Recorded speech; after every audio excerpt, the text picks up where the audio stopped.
Hello guys, welcome back to my channel. আবার তোমাদের কাছে নিয়ে চলে এসেছি নতুন একটা রেসিপি, কামরাঙার চাটনি। অল্প উপকরণে কিভাবে চাটনিটা আমি বানাই তোমরা দেখো। তো প্রথমে আমি কামরাঙাগুলো কেটে নিয়েছি, দেখো একদম স্টারের মতো করে এরকম করেই কেটে নিয়েছি। এরকম করে কেটে নিলেও এরকম থাকবে না যদিও, তবু দেখো কেটে নিয়েছি। আর আমার কামরাঙাগুলো একটু পাকা আছে, দেখতে পাচ্ছ। তো চলো শুরু করা যাক। তো দিয়ে দিচ্ছি একটা তেজপাতা, একটা শুকনো লঙ্কা আর একটু গোটা জিরে। লঙ্কাটা আমি কেটে দেবো একটু কম করে। যারা ঝাল খেতে পছন্দ করো তারা লঙ্কা দেবে, যারা ঝাল খেতে পছন্দ করো না তারা লঙ্কা দেবে না। তো এখন এতে আমি দিয়ে দিচ্ছি কেটে কামরাঙা, দিয়ে আমি ভালো করে ভেজে নেব একটু।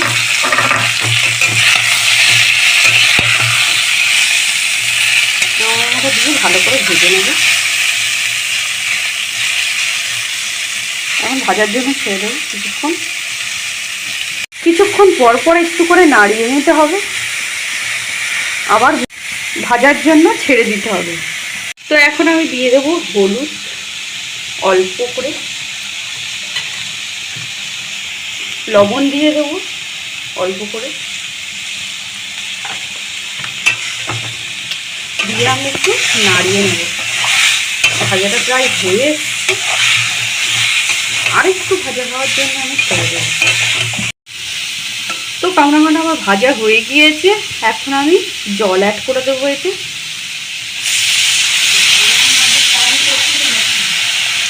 এটা ফোটার জন্য ছেড়ে দেব। তো আমার কাংড়ামাটা সিদ্ধ হয়ে এসছে, দেখতেই পাচ্ছ।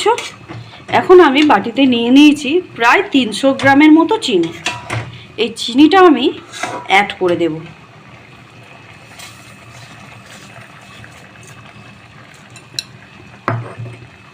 একটু ভালো করে ঘেঁটে দেব।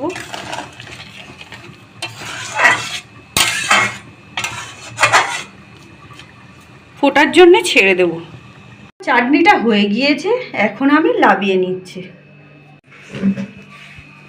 তো ভিডিওটি ভালো লাগলে লাইক করো, আর চ্যানেলে নতুন হয়ে থাকলে অবশ্যই সাবস্ক্রাইব করো যারা ইউটিউব থেকে দেখছো, আর যারা ফেসবুক থেকে দেখছো ফলো করো।